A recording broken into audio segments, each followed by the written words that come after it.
প্রতিশোধের লড়াইয়ে শেষ আটে মরক্কোর প্রতিপক্ষ ফ্রান্স।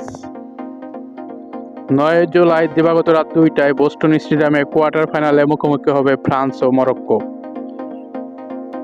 বিশ্বকাপের নকআউট পর্বে ধীরে ধীরে স্পষ্ট হচ্ছে সেমিফাইনালের সমীকরণ।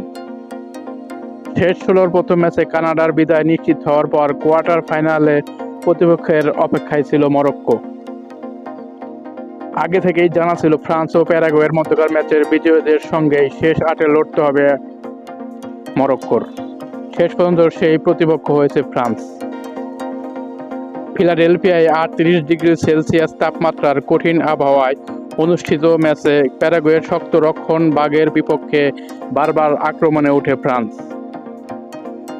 তবে ম্যাচের একমাত্র গোলটি আসে অধিনায়ক কিলিয়ান এমবাপ্পের পেনাল্টি থেকে। ১-০ গোলের জয়ে টানা ৪র্থবারের মতো বিশ্বকাপের কোয়ার্টার ফাইনালে জায়গা করে নিয়েছে ২০১৮ সালের বিশ্ব চ্যাম্পিয়নরা। ম্যাচের নির্ধারক মুহূর্ত আসে দ্বিতীয়ার্ধে। বদলি হিসেবে নামা ফরোয়ার্ড ডেজিরে দুয়ে ড্রিবলিং করে প্যারাগুয়ের বক্সে ঢোকার সময় গোমেজের ট্যাকলের শিকার হন। প্রথমে খেলা চালিয়ে যেতে নির্দেশ দিলেও পরে ভিএআরের সহায়তায় পেনাল্টির বাঁশি বাজান রেফারি।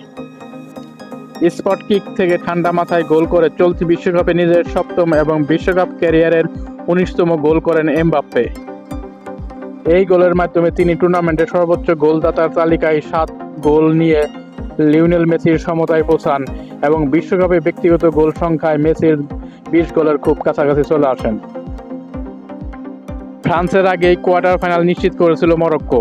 শেষ ১৬র লড়াইয়ে স্বাগতিক কানাডাকে ৩-০ গোলে হারিয়ে শেষ আটে ওঠে আফ্রিকার প্রতিনিধিরা।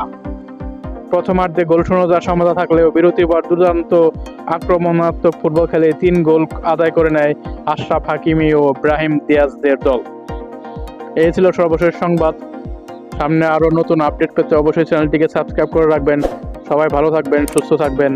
আল্লাহ হাফেজ।